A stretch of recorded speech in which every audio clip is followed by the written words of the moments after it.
महेश्वरः गुरु साक्षात् परं ब्रह्म तस्मै श्री गुरुवे नमः। नर्मदापुरं सुविख्यातं रेवाया दक्षिणे तटे सेवाश्रमेषु राजता देवी नर्मदायै नमो नमः। नीलाम्बुजश्यामलकौमलाङ्गं सीतासमारोह्य पित्वामुभागं प्रणौ महासायकचारुचापं नमामि रामं रघुवंशनाथं। मनोजवं मारुतुल्यवेगं जितेन्द्रियं बुद्धिमतां वरिष्ठं वातात्मजं वानरयूथमुख्यं श्रीरामदूतं शरणं प्रपद्ये। बोलिए नर्मदा मैया की जय, सियावर रामचंद्र की जय, हनुमान जी महाराज की जय। श्री हनुमान जी महाराज का को आमंत्रण देते हुए हम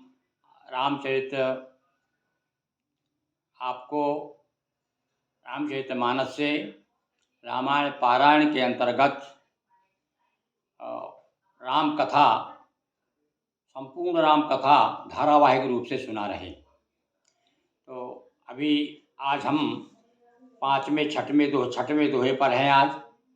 और विगत दिवस आपको चर्चा के दौरान बताया कि किस प्रकार से संत और असंत पहचान क्या है और इनकी पहचान क्यों बताई तुलसीदास जी ने। ये बताया कि बिन पहचान होए नहीं प्रीति। पहचान होते हैं कि अच्छे बुरे की पहचान होने के बाद ही तो हम उन्हें ग्रहण कर सकते हैं, किसे छोड़ना है किसे ग्रहण करना है। उसी प्रसंग को आगे बढ़ाते हुए प्रसंग में हमारे गोस्वामी जी कहते हैं, यस विवेक जब दे विधाता तब तज दोष गुण ही मन राता। इस प्रकार से जब विवेक हो जाए कि अच्छा कौन है बुरा कौन है, भले एक संग उपजय एक संग जल माही, जलल जो की जिमी गुण बिलगाही। भले एक संग पैदा हुए हैं पर उनके गुण और अवगुण दोनों को जब हमें पहचान हो जाए, जब इतना विवेक हो जाए, इतना ज्ञान आ जाए, तब फिर हमारा मन लगता है कि हमें गुणों को स्वीकार करना चाहिए। काल स्वभाव कर्म बरियाई, भले वो प्रकृति बस चुकई भलाई। पर हाँ भाई, कभी कभी ये प्रारब्ध का भी होता है। काल कर्म और स्वभाव है, ये बीच बीच में व्यवधान डालते हैं, इसलिए चूक हो जाती है। हम चाहते हुए भी कभी कभी चूक जाते हैं, ग्रहण नहीं कर पाते। सो सुधार हरिजन जिमिले ही और दली दुख दोष विमल जस देही। किंतु हरिजन जो है भक्तों के, भगवान के जो भक्त हैं, यहाँ हरिजन से गांधी जी के हरिजन नहीं, यहाँ हरिजन यानी भगवान के जन, यानी भगवान के भक्त।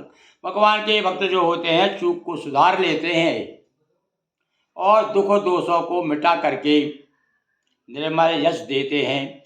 खलय करही भल पाय सुसंगो, खलऊ करही भल पाय सुसंगु। कभी कभी क्या होता है, सत्संग पाकर के, यानी दुष्ट लोग भी सत्संग पाकर के अच्छे काम में लग जाते हैं, तो लोग देखते अरे भाई ये तो सुधर गया भाई है।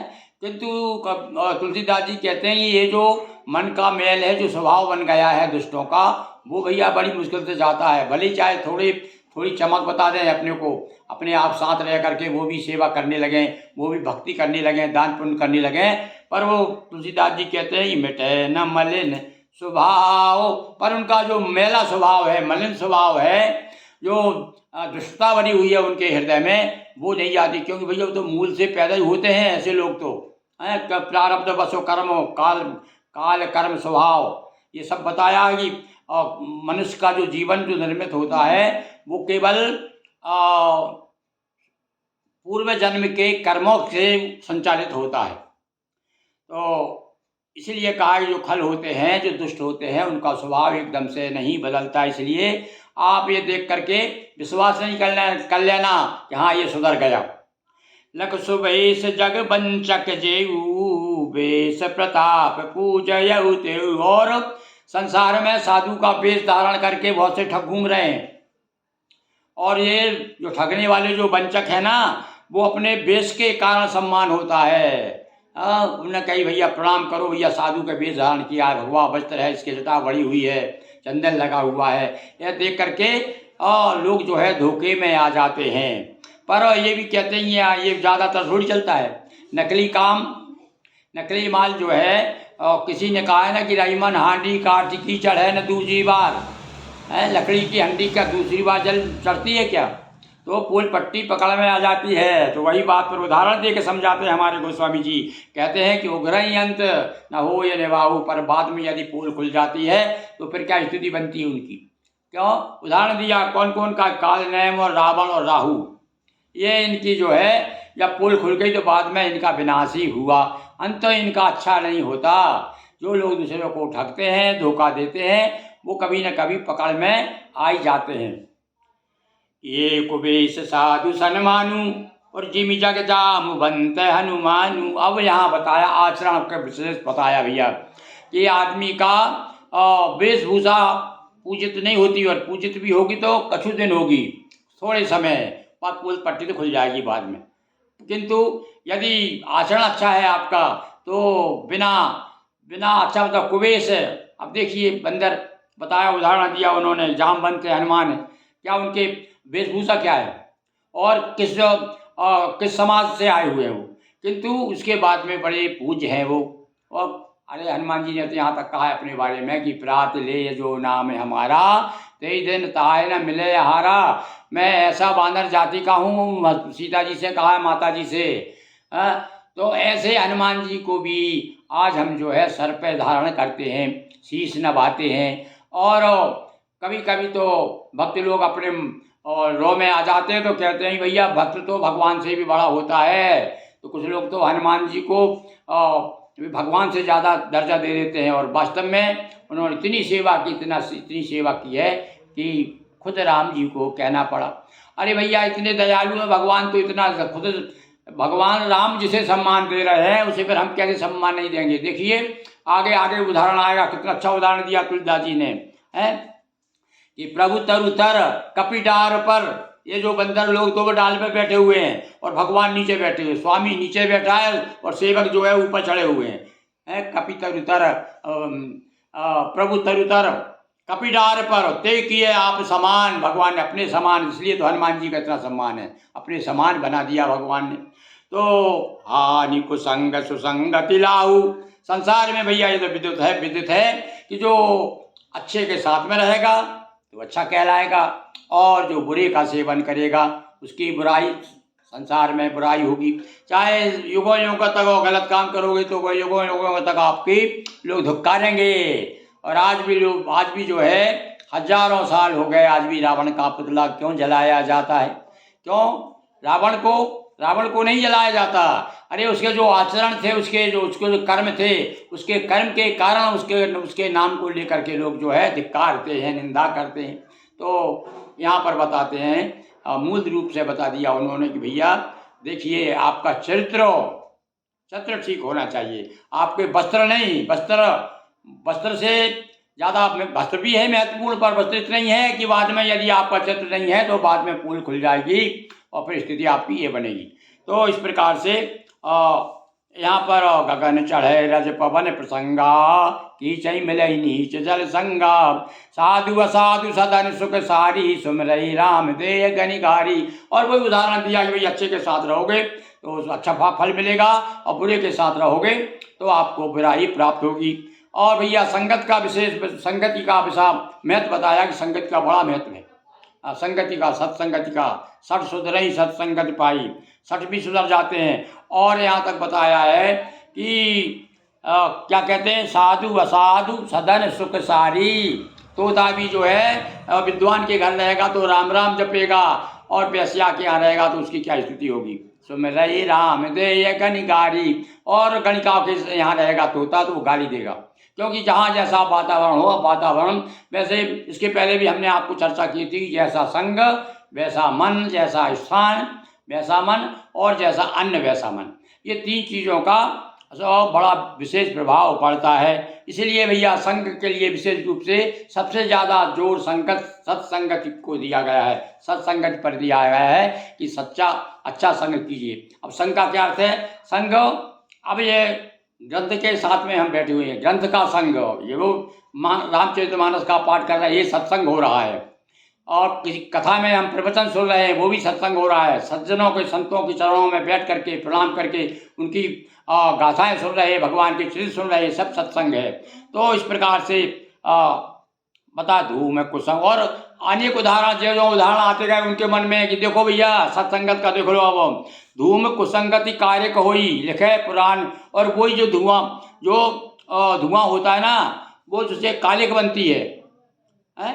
अब वो क्या है, वो धुआं के साथ में, तो धुआं के साथ में रहेगा, कुसंगति करेगा तो कालिक बनेगा, और उससे फिर जो है अच्छी स्याही बनाकर, पहले क्या है वो काजल की स्याही बना करके और उससे अच्छे ग्रंथ लिखे जाते थे। अब तो समय बदल गया, अब तो ये जो बात है लोग कहने की रह गई, अब लोग समझ नहीं पाएंगे कालिक से किस प्रकार से लोग काम करते थे। उसको लिखिए पुराण मंज बस हुई, और वही कालिक जो है संत के संग में। एक उदाहरण और बड़ा सुंदर आता है कि एक महात्मा थे, एक बार भिक्षाटन करने गए, तो एक घर उन्होंने कहा कि भिक्षाम देही। तो घर में लड़ाई चल रही थी उनकी, बड़ी गुस्से में काम कर रही थी श्रीमती। तो जो ही उन्होंने कहा भिक्षाम दे, गुस्सा में उनके पास में उसके हाथ में वो था, वो पोता रही, चौका पोत रही थी पुराने कपड़े से। और वो गुस्से में आकर के ले बाबा, बड़ा आया सुबह सुबह हमें परेशान करने के लिए, और वो वही कपड़ा दे दिया। और महात्मा ने वही कपड़ा बड़े स्वीकार कर लिया और लेकर के आ गया। आकर उसने देखा कि अरे यार अच्छा चौकोर कपड़ा है, उसको अच्छी तरह से धोया और अच्छी तरह धो धा करके उसको, और उसके बाद में भगवान की सिंहासन के नीचे रख दिया। तो ये संगति का असर बताया कि जब वो उस गृहस्थ एक गृहिणी के पास में था, तब वो पोते का काम आ रहा था, चौका पोत रहे थे, और एक संत के पास आ गया, संत ने उसको अच्छा तरह धो करके भगवान के सिंहासन के नीचे रख दिया, भगवान को विराजमान कर दिया।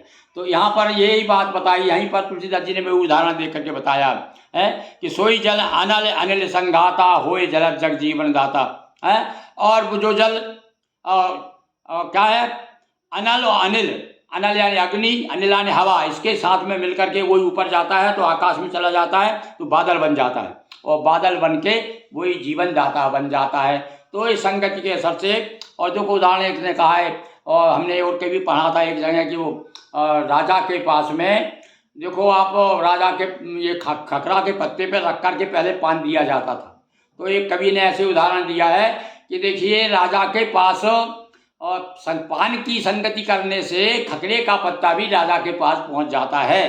तो यही ऐसे अनेक अनेक उदाहरण दे करके विद्वानों ने, संतों ने समझाया है कि भैया संतों के साथ रहोगे तो आप जैसे हनुमान जी को पकड़ लोगे तो राम जी मिल जाएंगे आपको, संत को पकड़ लोगे तो अनंत मिल जाएंगे। तो इसी प्रकार से सत्संगत का प्रभाव, बार बार उसकी महिमा बता रहे हैं हमारे गोस्वामी जी। ग्रह भेषज जल पवन पटोपाय कुजोग सुजोग। हाँ बताया है भैया, ग्रह और दवाइयाँ और जल और हवा और पट यानी वस्त्र, ये अच्छे साथ में रहेंगे। वो देखो अगर वस्त्र जैसे जिस लोग अच्छा कुयोग मिलेगा उनको, अच्छा बुरा साथ मिलेगा तो वो वैसा हो जाएंगे, और अच्छे साथ रहेगा तो उसके साथ में उनकी उन्नति होगी, प्रगति होगी। तो हो या कुवस्तु सुवस्तु जगह, कुवस्तु भी सुवस्तु हो जाती है। लखई सुलक्षण, समय समय को देख करके भी एक मुझे वो दोहा याद आ रहा है कि भैया जो है कि नीकी पै फीकी लगे, नीकी बात है पर फीकी लगे, नीकी पे फीकी लगे कहिए समय विचार। और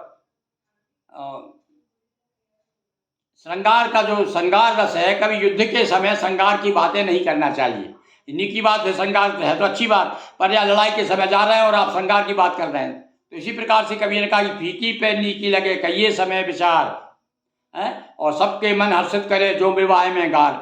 विवाह के समय गाली कोई अच्छी लगती किसी को, पर विवाह के समय यदि गाली दो अच्छी लगती है। तो ऐसे ही समय समय पर और संग और कुसंग से कुवस्तु सुवस्तु हो जाती है, जो बुरी वस्तु भी है जो काम की नहीं है वो भी काम की हो जाती है। तो ऐसे बहुत से उदाहरण दे करके यहाँ पर हमारे गोस्वामी जी ने सत्संगत की महिमा बताई है। संतों में जो गुण हैं, सद्गुण हैं, वो हमें अपनाना चाहिए।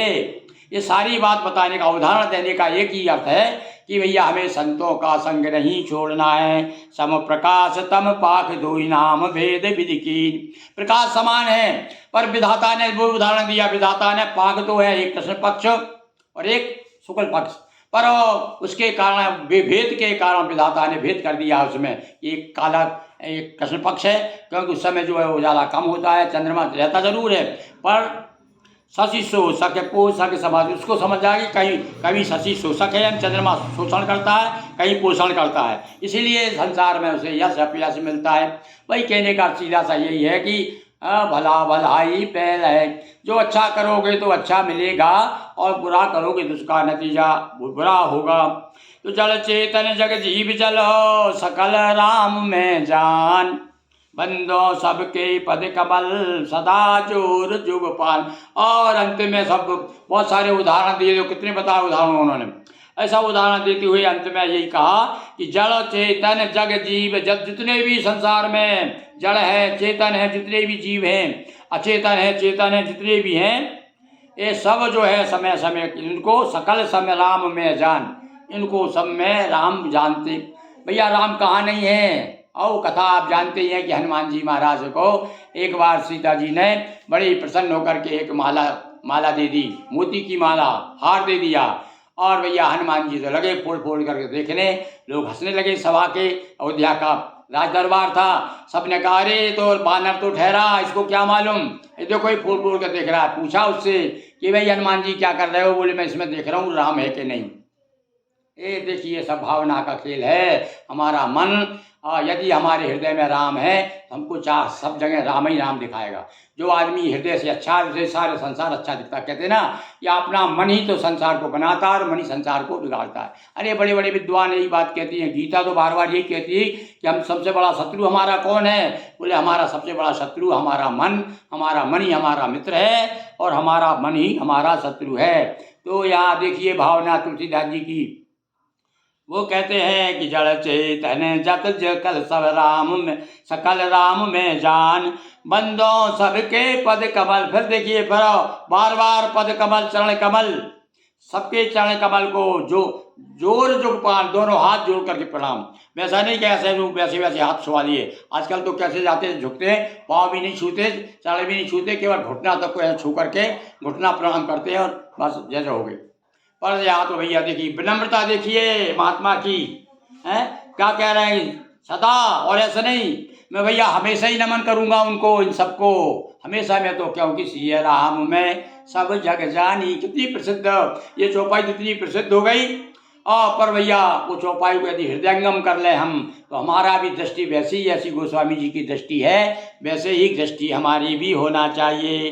देव धनुज नर नाग खगो प्रेत पितर गंधर्व, बंदो किन्नर रजनी चर कृपा करऊ अवसर। और भैया पहले जल चेतन में सब आ गए, वैसे तो फिर भी कुछ नाम उनको जो याद आते गए, इसके अलावा और भी बहुत सारे हैं। अब उन्होंने कहना शुरू कर दिया कि देवता, राक्षस, मनुष्य, नाग, पक्षी, प्रेत, पितर, भूत, प्रेत, गंधर्व, किन्नर तो को प्रणाम किया उन्होंने भैया, हैं जिनको लोग कहना चाहिए हे दृष्टि से देखते हैं। रजनीचर राक्षस, जितने भी भगवान ब्रह्मा के बनाए हुए हैं, उनमें सबको जो है कृपा, सबसे हाथ जोड़ करके प्रार्थना कर रहे हैं कृपा करो।